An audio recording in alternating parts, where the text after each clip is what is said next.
Merhaba arkadaşlar. Bugünkü çalışmamızda sizlerle böyle önleri saç örgülü bir hırka çalışması yapacağız. Kenar kısmını şöyle yırtmaç olarak bıraktım, dikmedim.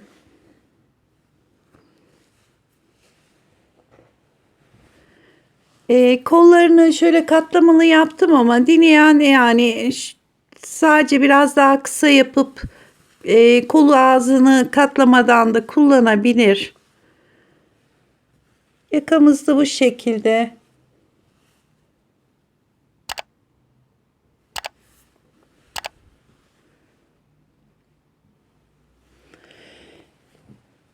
Ben bu hırkaya 11. ipimden bayağı arttı arkadaşlar. Yani 11 tane ip kullandım. Beden olarak da X large bedene çok rahatlıkla oldu.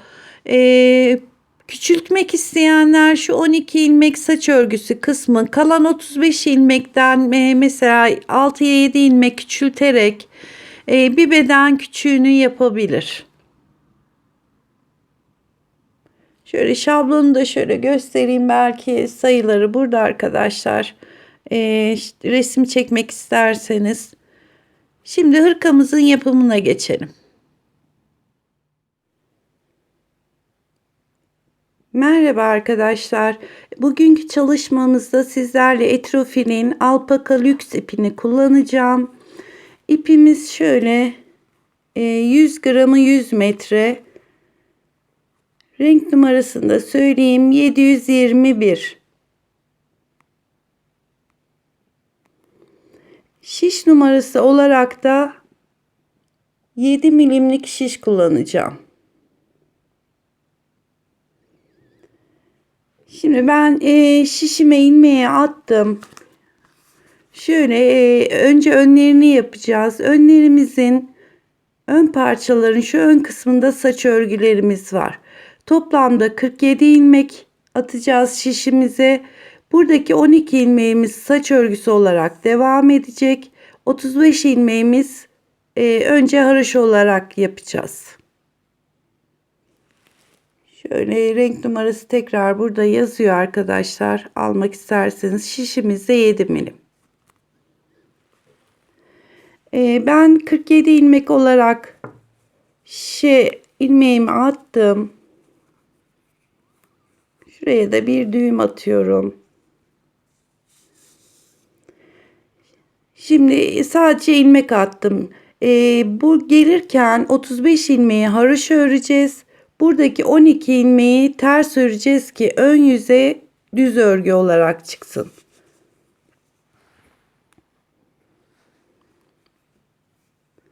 Bir de arkadaşlar saç örgüsü yapmak için ister böyle aparat kullanabilirsiniz. İsterseniz şöyle bir iğne de işinizi görür yani. Şöyle bir parça iğneyle de yapabilirsiniz. Şimdi burada 35 tane ilmeğimizi haroşa olarak örelim.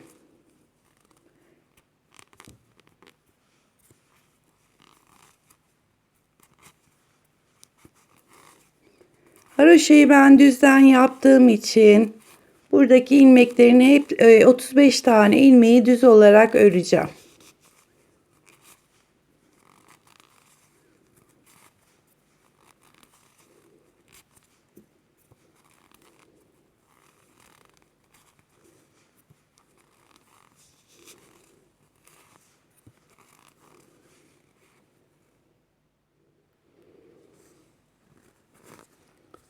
...35 tane ilmeğimi düz ördüm. 2, 4, 6, 8, 10, 12 ilmeğimiz kaldı. Bunu ipimi şöyle çeviriyorum. 12 ilmeği ters örüyorum.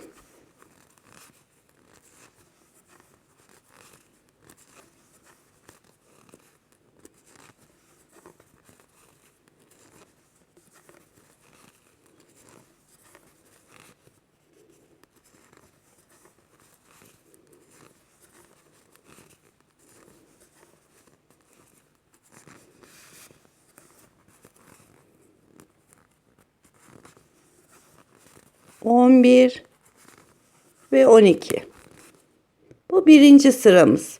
Şimdi ön yüze geldik. İkinci sıramızı yapacağız. Baştaki 12 ilmek bakın şöyle düz olarak devam edecek. Burayı saç örgüsü yapacağız. Geri kalan 35 ilmeğimiz haroşa örgü olacak. Şimdi ikinci sıramızı yapıyoruz.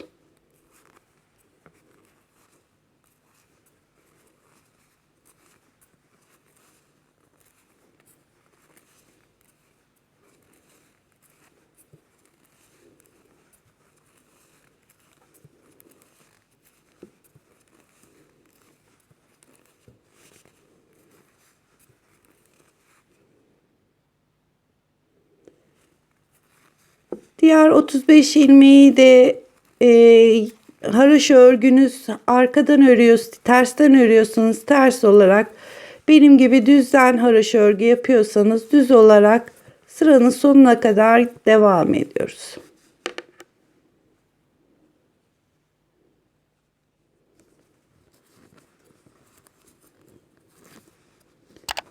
Şimdi ikinci sıramızı da tamamladık.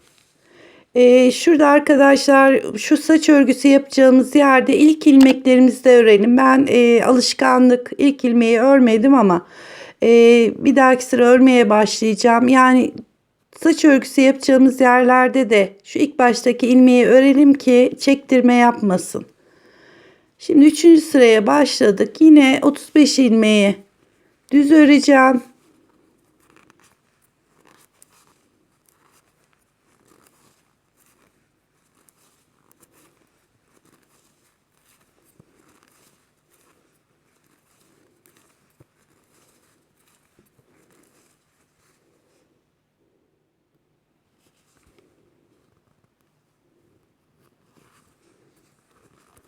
35.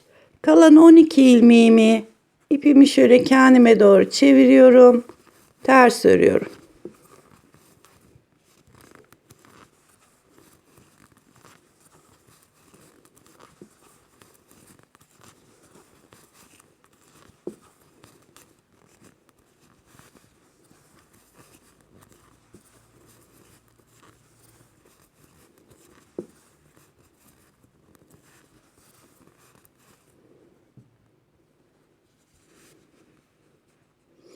Şimdi 4. sıraya geldik.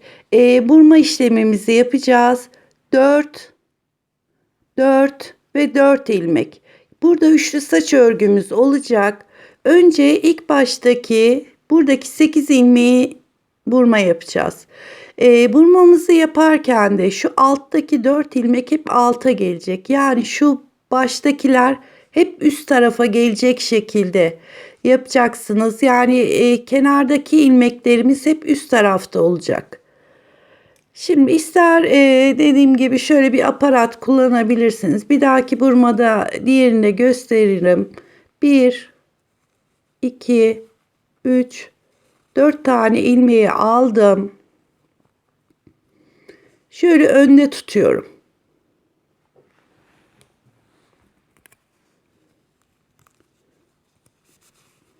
Şimdi arkadaki 4 ilmeği örüyorum.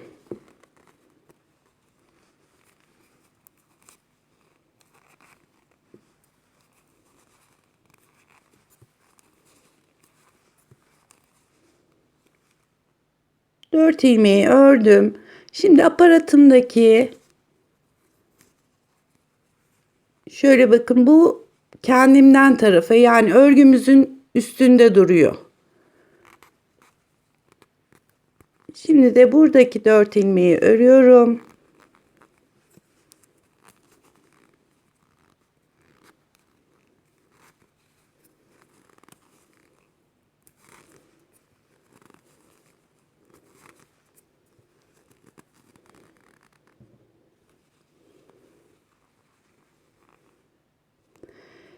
Şimdi kalan 4 ilmeğim saç örgüsüne ait olan 4 ilmeği de örüyorum.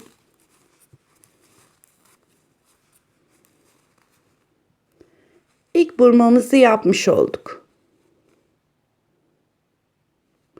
Şimdi haroşa örgü olarak yani ben sıranın sonuna kadar düz öreceğim ve tekrar sıranın başına geleceğim.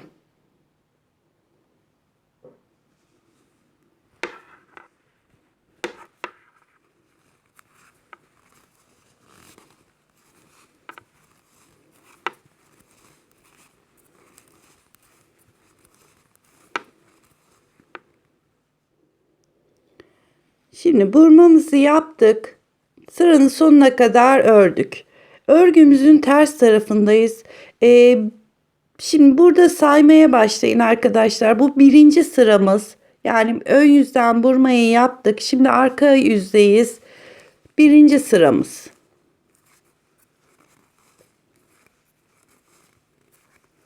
Yine 65 ilmeği haroşa olarak yani düz örüyorum. Kalan 12 ilmeği ters öreceğim.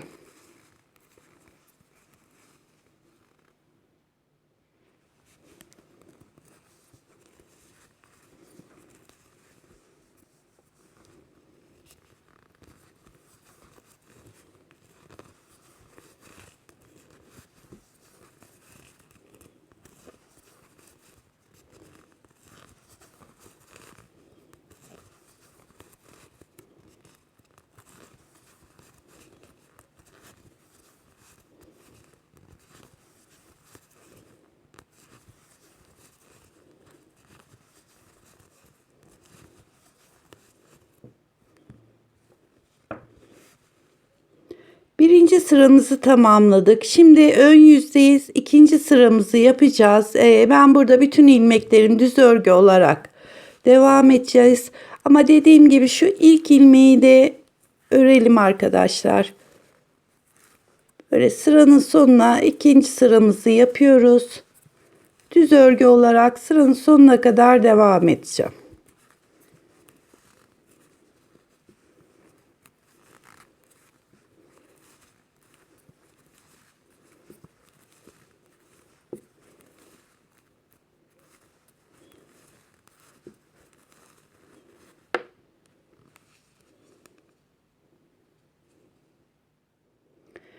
İkinci sıramızı tamamladık. Şimdi örgümüzün arka tarafındayız. Üçüncü sıramızı yapıyoruz. Yine 65 ilmeği düz olarak sondaki 12 ilmeği ters olarak tamamlayacağız.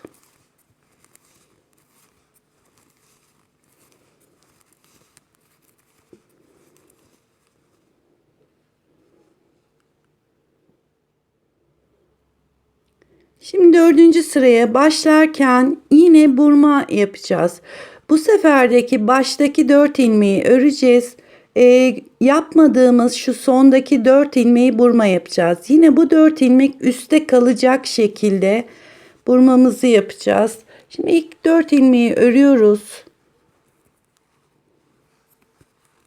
1 2 3 4. 4 ilmeği ördük. Sonda buradaki 8 ilmeği burma yapacağız. Yine aparatımı alıyorum. 1 2 3 4 ilmek. Bu sefer bu 4 ilmek arka tarafta kalacak.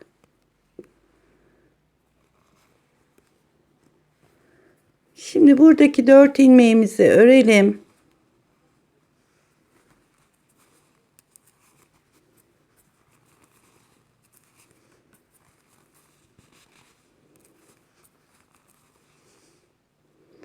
Daha sonra aparatımızdaki 4 ilmeği öreceğiz.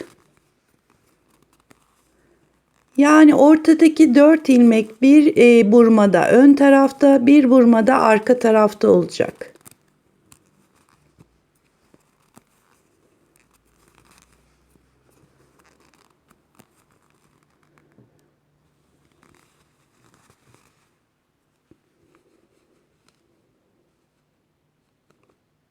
Bakın yani şu kenardakiler hep üst tarafa gelecek şekilde. Ortadaki 4 ilmek dediğim gibi bir burmada ön tarafta olacak. Bu kenardaki burmayı yaparken de arka tarafta olacak. Şimdi bu birinci sıra, bunu birinci sıra olarak kabul etmiyoruz. Yani burma yaptığımız sıra arka tarafa gelince birinci sıramız olacak. Şimdi sıranın sonuna kadar devam edelim.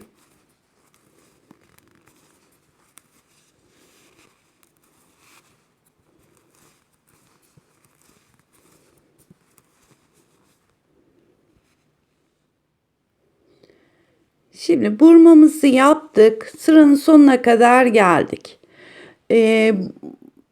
Saç örgüsü burmamızı yaptıktan sonra arka taraf birinci sıramız.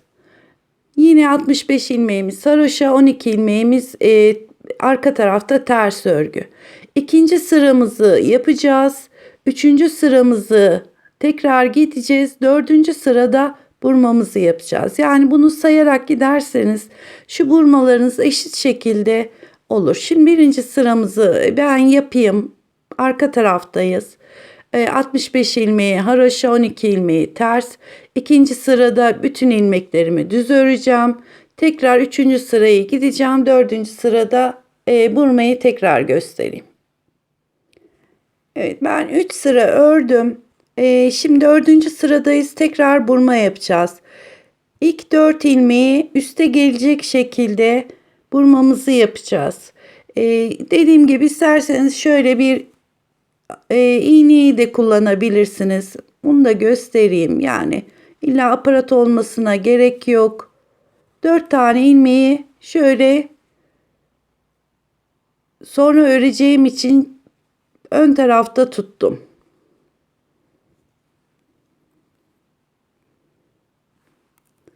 Şimdi buradaki 4 ilmeği öreceğim. Yalnız şuradan iğnenizden çıkmamasına dikkat edin. 1 2 3 4 4 ilmeği ördükten sonra bakın şuradakini şişime takıyorum.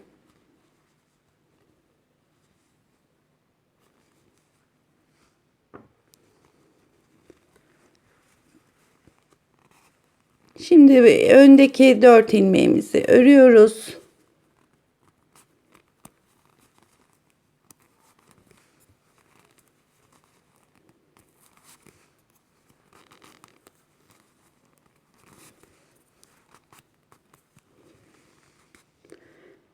Ve kalan 4 ilmeğimiz de saç örgüsünün ilmeği. Şurayı da öreyim, göstereceğim.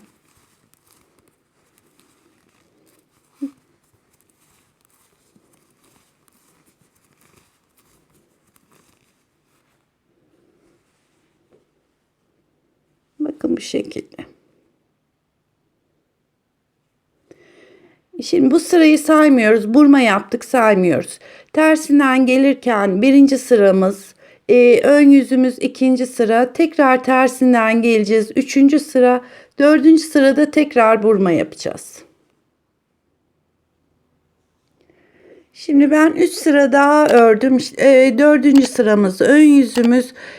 Yine burma yapacağız. Bu sefer de şu 4 ilmeği örüp kalan 8 ilmeği burma yapacağız. Bakın zaten bir önceki yaptığımız sıra kısa duruyor. Yani şu uzun gördüğünüz taraf burma yapılacak taraf olacak. Ya ilk 4 ilmeği örüp sondaki 4 ilmek yine üst tarafa gelecek şekilde burmamızı yapacağız. Bu şekilde devam edecek. Kenardaki burmalarımız her dördüncü sırada burma yapılacak. Bir sağdaki ilmek 4 ilmek üste gelecek. Bir dahakine soldaki 4 ilmek üste gelecek. Bir kere daha yapalım arkadaşlar. Şimdi sondaki 4 ilmeğimiz üste geleceği için ilk baştaki 4 ilmeği örüyorum.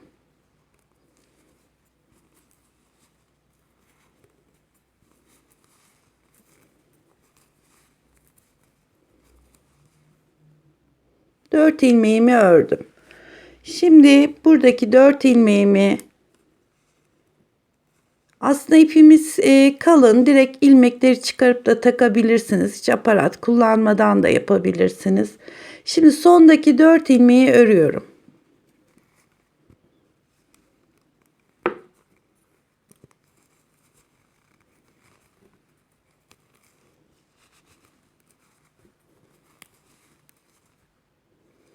Pardon arkadaşlar, bakın bu üstte olacaktı.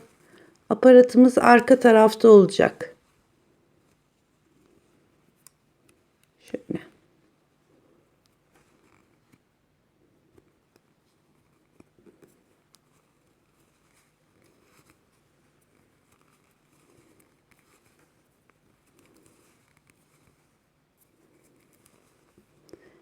4 ilmeği ördüm. Şimdi aradaki 4 ilmeğimizi öreceğiz.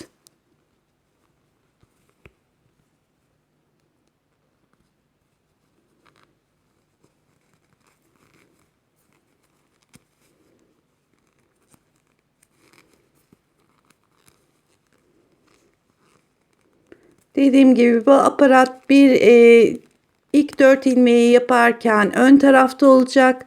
Sondaki 4 ilmeği burarken de arka tarafta. Evet.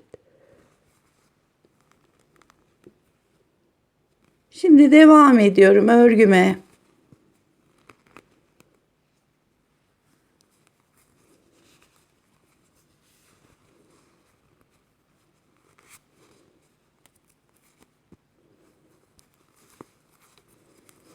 Bu sırayı saymıyoruz. Burma yaptığımız sırayı saymıyoruz.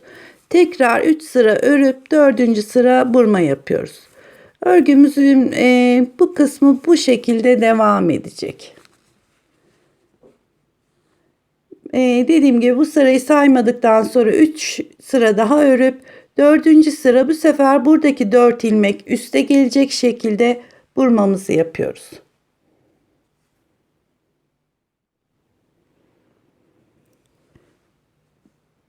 Şimdi burada 1, 2, 3, 4, 5, 6, 7, 8, 9, 10, 11, 12 diş haroşamız çıktı. 1, 2, 3. burmayı da yaptım. Yani şu kenardan böyle 3 tane çubuklarımız var. Burmayı yaptım. Sıranın sonuna kadar geldim. Şimdi arka taraftayız. Bunu dileyen arkadaşlar hırkanın sonuna kadar haroşa olarak devam edebilirler. Fakat ben bu araya düzler koymak istiyorum. Şimdi örgümüzün arka tarafındayız. Saç örgümüzü yaptık. 1. sıramız.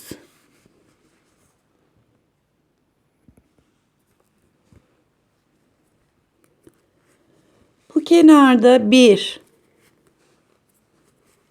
2, 3 ilmeğim hırka boyunca haroşa olarak devam edecek. Şimdi ipimi kendime doğru çevirdim. Ters örgü yapıyorum.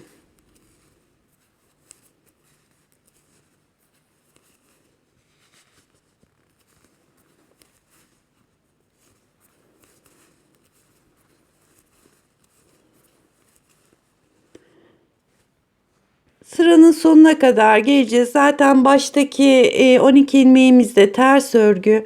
Yani komple ters örgü yaparak sıranın sonuna kadar gelelim.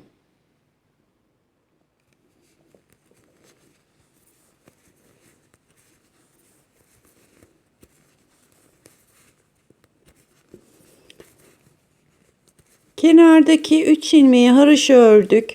Daha sonra geri kalan bütün ilmeklerimizi ters örgü yaparak sıramızı tamamlıyoruz. Bu saç örgüsü için 1. sıramız.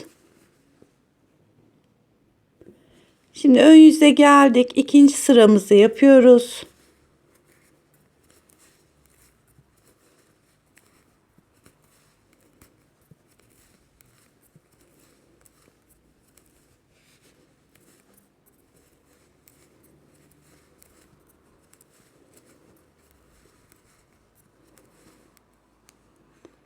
Bakın şurada artık düz örgümüz çıktı. Şimdi 2. sıramızı da sıranın sonuna kadar böyle düz örgü yaparak devam ediyoruz.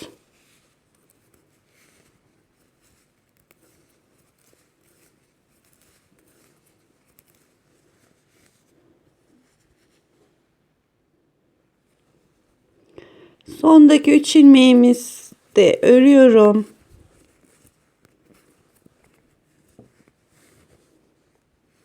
Şimdi saç örgüsünün 3. sırasına geldik. Burada yine haroşa, ön yüze haroşa çıkacağı için komple bütün ilmeklerimizi 12 ilmeğe kadar düz örüyorum.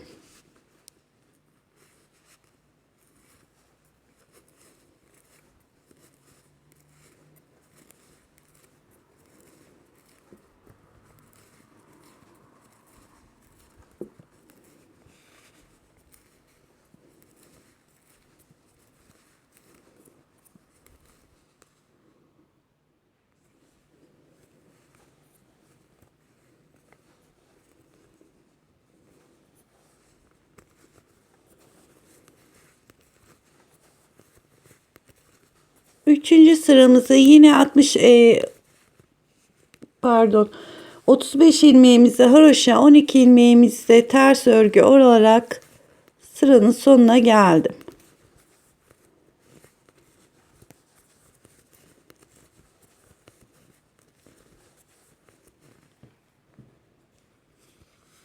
Şimdi burma yapacağımız sıradayız. Bakın arada böyle bir düz örgümüz çıktı. Şimdi burmamızı yapalım. İlk 4 ilmek ön yüze geleceği için, ön tarafta olacağı için şöyle 1, 2, 3, 4 ilmeği aparatıma aldım.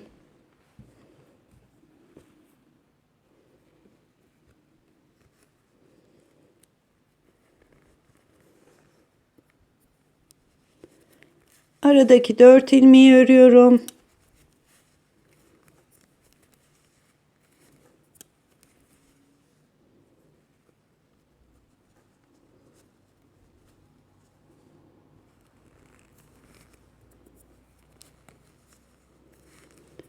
Şimdi de aparattaki 4 ilmeği ördüm.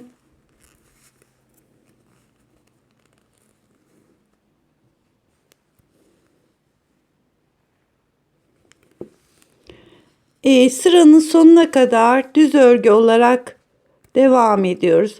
Dediğim gibi bu saç örgüsü yaptığım sırayı saymıyorum. Burma yaptığımız sırayı saymıyorum. Şimdi sıranın sonuna kadar düz örgü olarak devam ediyorum.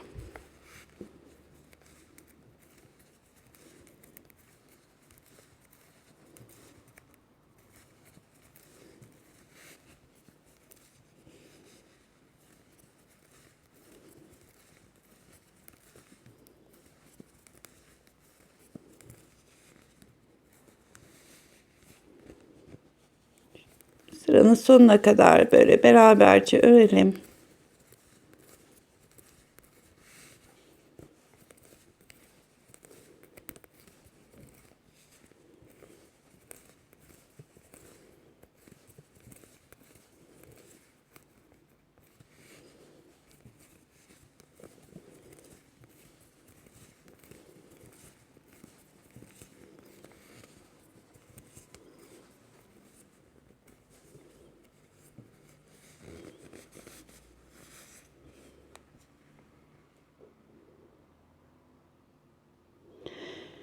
Şimdi birinci sıradayız. 3 ilmeğimiz haroşa. 1, 2, 3. 3 ilmeğim haroşa devam edeceği için düz örgü ördüm. İpi kendime doğru çevirdim. Sıranın sonuna kadar bütün ilmeklerimi ters örüyorum.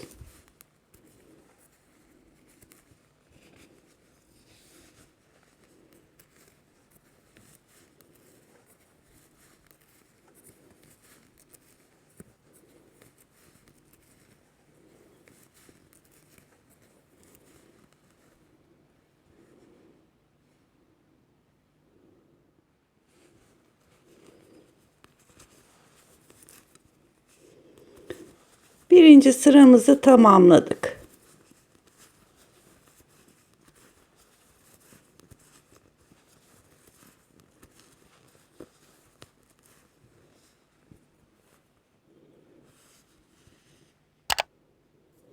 Şimdi ikinci sıradayız. Burada bütün ilmeklerimiz düz örgü olarak yapılacak. Yani sıranın sonuna kadar bütün ilmeklerimi düz örgü olarak yapıyorum.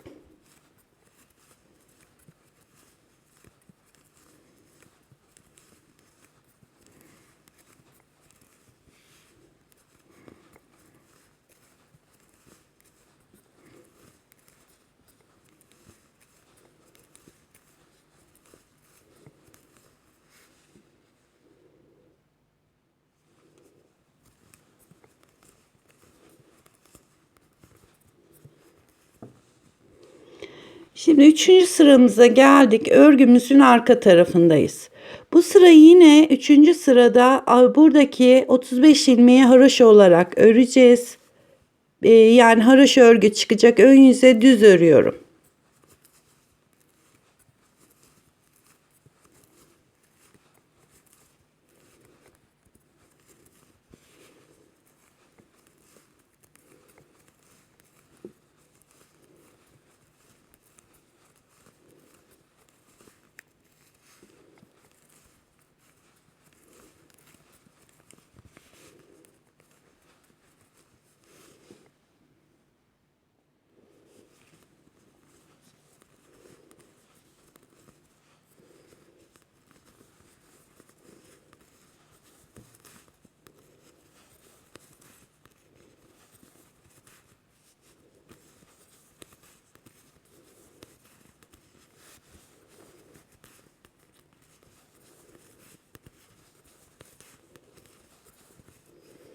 Üçüncü sıramızı tamamladık. Dördüncü sıramıza ön yüze geldik. Burada burma yapacağız.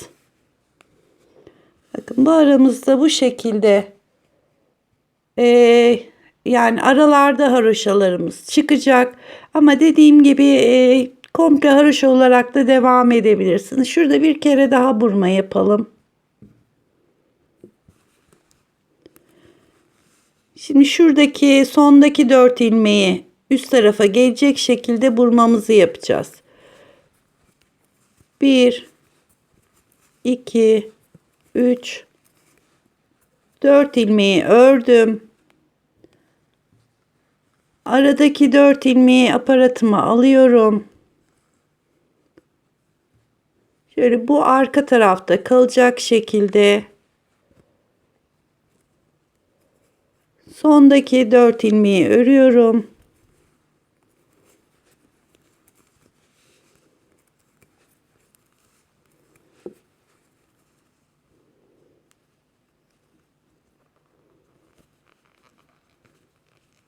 Daha sonra aparatımdaki 4 ilmeği örüyorum.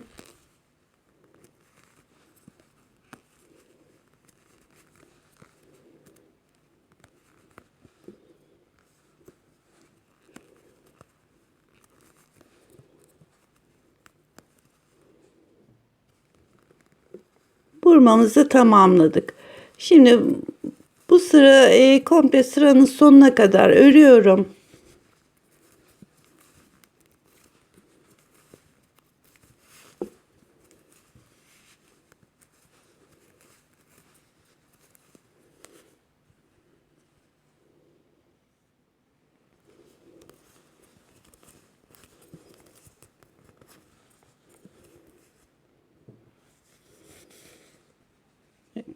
Bu burma yaptığımız sıra. Şimdi arka yüze geldik. Birinci sıradayız. Sadece bu sıra 1, 2, 3 ilmeğimiz haroşa devam edecek. Düz ördüm. Aradaki sıranın sonuna kadar birinci sıramızda bütün ilmekleri, yani şuradaki 3 ilmek hariç geri kalan bütün ilmeklerimizi ters örgü yapıyoruz.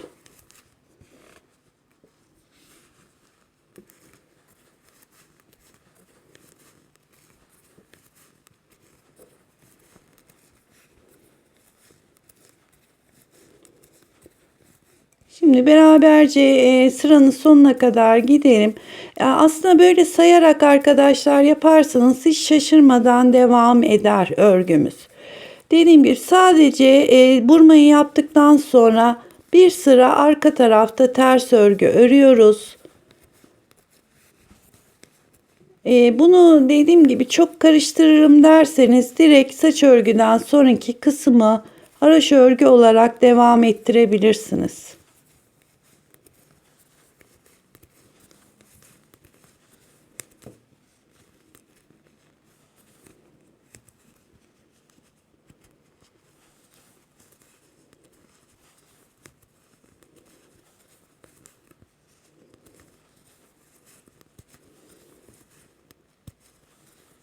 Baştaki 3 ilmeği düz ördük. Geri kalan bütün ilmeklerimizi birinci sırada ters örgü yaparak sıranın başına geldik. Şimdi ikinci sıramız ön yüzümüzde. Burada zaten bütün ilmeklerimizi düz örüyoruz. Üçüncü sıra, ikinci sıra düz örgü. Üçüncü sıra gelirken yine düz örgü yapıyoruz ki ön yüze haroşamız çıksın. Yani buradaki ilmeklerin 35 tanesini düz örüyoruz. Üçüncü sırada 12 ilmeği ters örüyoruz. Zaten dördüncü sıraya geldiğimizde yine burma yapıyoruz. Örgümüz bu şekilde devam edecek. Ben bir de isterseniz şöyle şablonda anlatayım.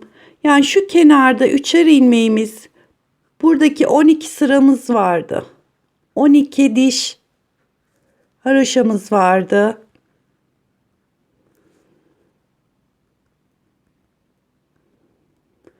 Bu 3 ilmek haroşamız hırka boyunca devam edecek. Yani şu şekilde.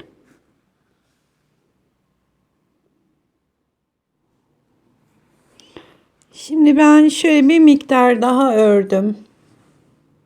Bakın görüntümüz bu şekilde. Şimdi bu parçamız sağ ön parçamız. Bu böyle devam edecek. Ben diğer parçanın da başlamasını göstermek istiyorum. Şimdi 41 ilmek attık şişimize ve düğümümüzü yapıyorum. Şimdi burası ön yüzümüz. Yani ilmek attık. Şimdi arka tarafından örmeye başlayacağız. Ters yüzünden. Bakın buranın da ön yüzü şu ipin sol tarafta olduğu yer. Yani şu ipimiz sol taraftayken burası ön yüzümüz olacak. İlmek attık. Şimdi arka taraftayız.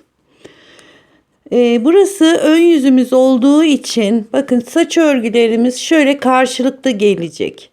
Yani ilk 12 ilmeği ters öreceğiz ki buraya burma yapabilelim. Şimdi ilmeği attık. Hemen birinci sıradayız.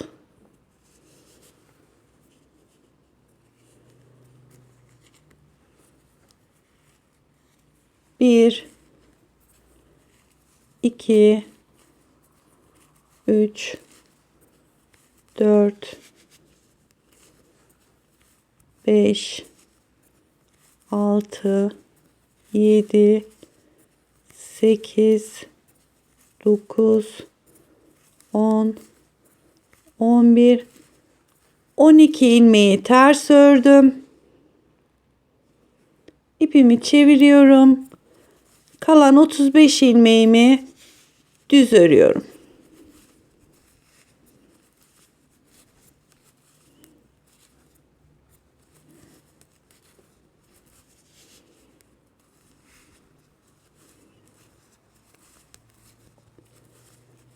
Yani bu kısım haroşa olacak olan kısım.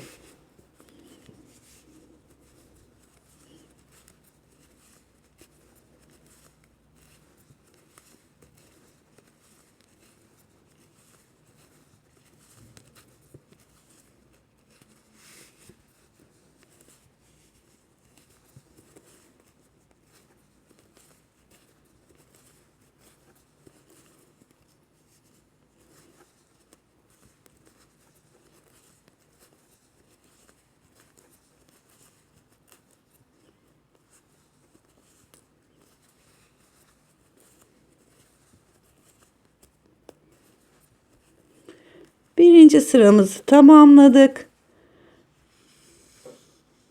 Bakın düz örgü şu anda şişimizin sonunda. Bu kısım haroşa kısmı. Şimdi ikinci sırayı da burası da düz örgü olduğu için bütün ilmeklerimi düz örgü olarak yapıyorum.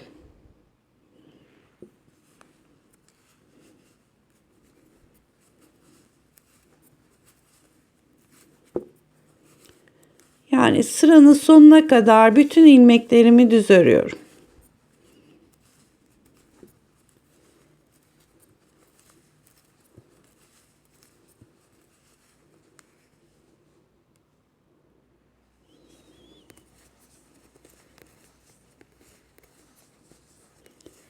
İkinci sırada bütün ilmeklerimi düz örgü yaptım.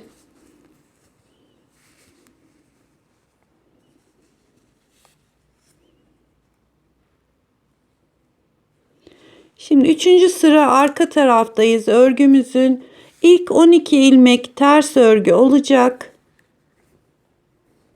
Dediğim gibi ilk ilmeği de örelim.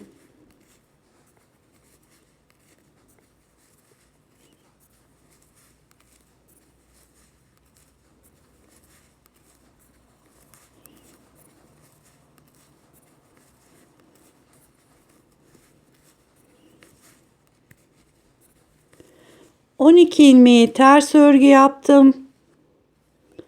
Geri kalan 35 ilmeğimi düz örerek haroşa örgümü yapıyorum.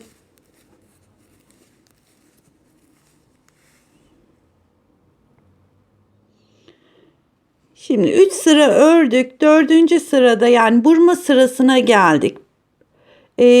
bu haroşalarımız düz örgü örerek şuradaki 12 ilmeğe kadar gelelim.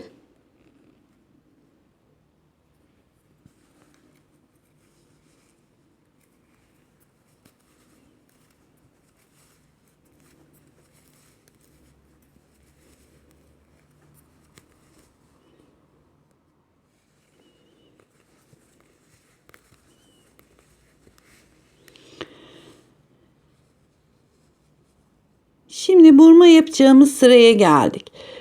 Önce şu kenardaki 4 ilmek üste gelecek şekilde, yani 8 ilmeğe işlem yapacağız. Buradaki 4 ilmeği örüyoruz. 1 2 3 4. Şimdi buradaki 8 ilmeği burma yapacağız arkadaşlar. Bakın diğerinde de ilk önce kenardaki 4 ilmeği almıştık. Bunda da aynı şekilde şu kenardaki 4 ilmeğimiz üstte kalacak şekilde. Yani aradaki 4 ilmeği 1, 2, 3, 4 ilmeği aparatıma alıyorum. Bunu arkada tutuyorum. Bakın sondaki 4 ilmeği önce örüyoruz.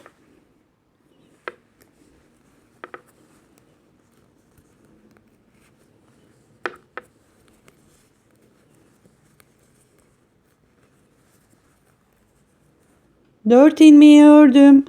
Daha sonra aparattaki 4 ilmeği öreceğim.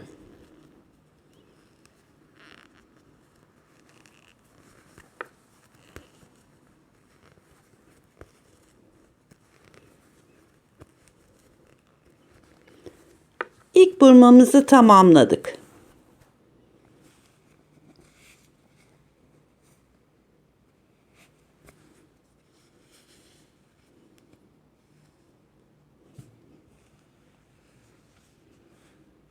Bakın önce kenardaki ilmeklerin burmasını yaptık. Şimdi yine 3 sıra daha örelim. 4. sıra buradaki ilmeği burmasını yapacağız. Şimdi arada 3 sıra ördüm. Bu da şimdi burma yaptığımız sıraya geldik. Ön yüzdeyim.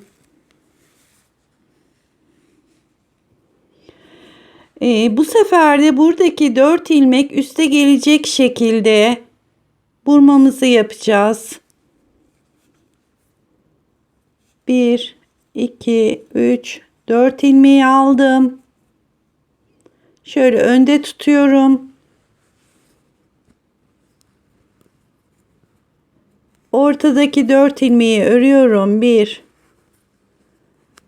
2 3 4. Şimdi aparatımdaki 4 ilmeği örüyorum.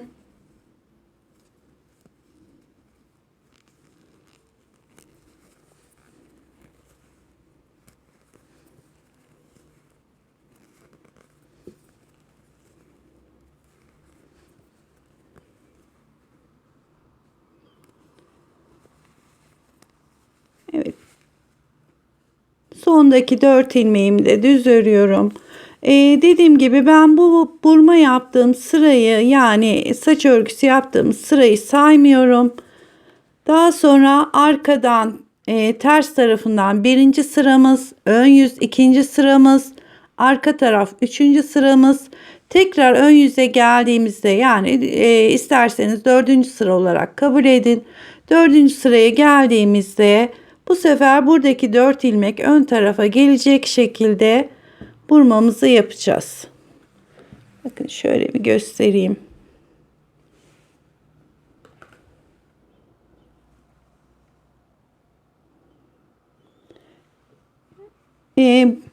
Burada şu anda 2-4 diş haroşa sıramız çıktı. Burayı 10 dişe kadar tamamlayıp daha sonra aynı buradaki gibi arada bir sıra ters örerek hırkamızın boyunu ne kadar istiyorsak o seviyeye gelene kadar, yani yaka oyuntusuna gelene kadar arkadaşlar, kenarda, kol kenarında hiç kesme yapmayacağım. Boyunu şurada yaklaşık biraz ilmek keseceğiz, V yaka gibi. O seviyeye gelene kadar ister kısa ister uzun, istediğiniz ebata kadar örerek devam ediyoruz. 1, 2, 3, 4, 5, 6, 7, 8, 9, 10, 11, 12. 12 diş haroşamız çıktı. Şimdi burma yaptığımız sıradayız.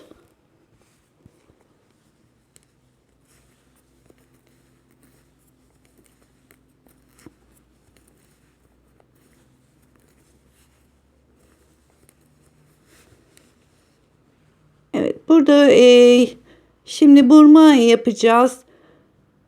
Bakın şuradaki 8 ilmeği hiç aparat kullanmadan şöyle 8 ilmeği çıkartıyorum.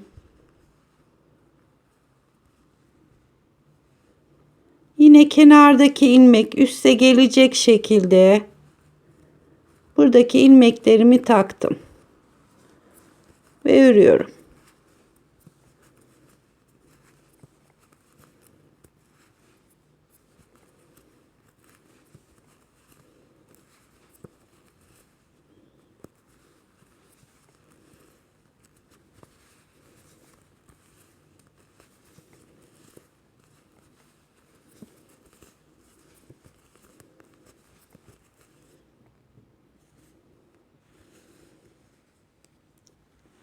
Şimdi burmamızı tamamladık.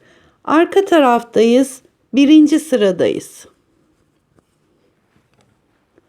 Şimdi arada şu kısımda düz yaptığımız sıraya geldik. Şurada ilk ilmeğimi de örüyorum.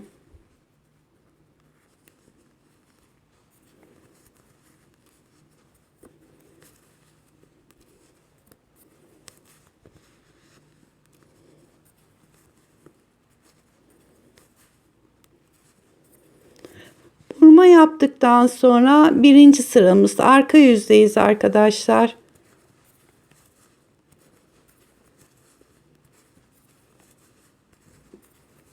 On iki ilmeğimi ördüm. Şimdi o haroşa kısmına geldik. Buradaki ilmekleri de ters örüyorum. Sondaki 3 ilmeğe kadar bütün ilmeklerimi ters örgü yapıyorum.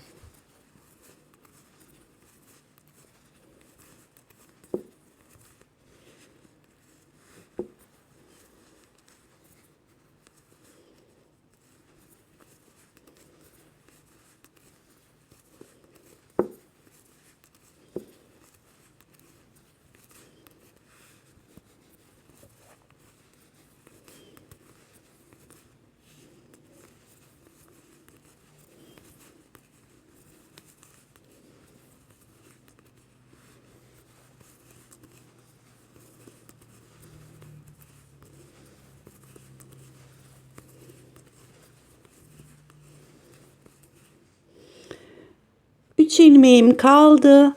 İpimi çeviriyorum. Bu 3 ilmeği düz örüyorum.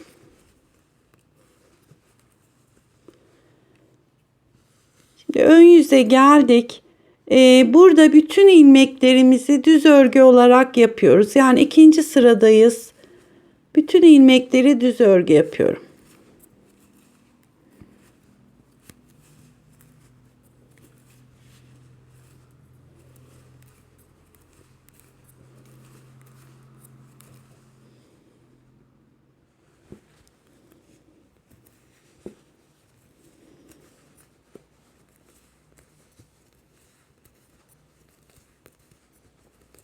İkinci sıramızı tamamladık.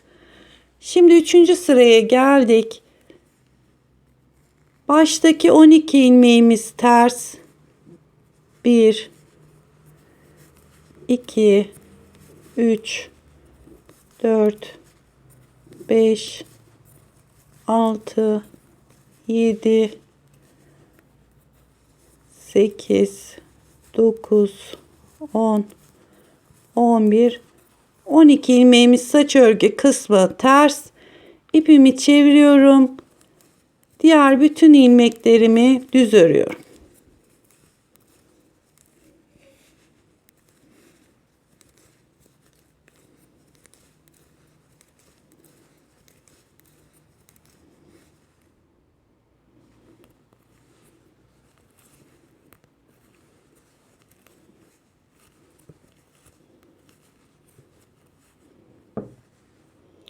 sıramızı tamamladık. Bakın 3. sırada bir diş haroşamız çıktı. Şimdi burma yapacağımız sıradayız. Bütün ilmeklerimizi düz örerek geliyoruz. Sondaki ilmeği burmasını yapıyoruz. Arka tarafa geldiğimiz zaman burmayı yaptıktan sonra 1. sıramız bütün ilmekler ters örgü olarak örülüyor. Sadece sondaki 3 ilmeğimiz haroşa devam edecek. Evet, örgümüz bu şekilde devam ediyor.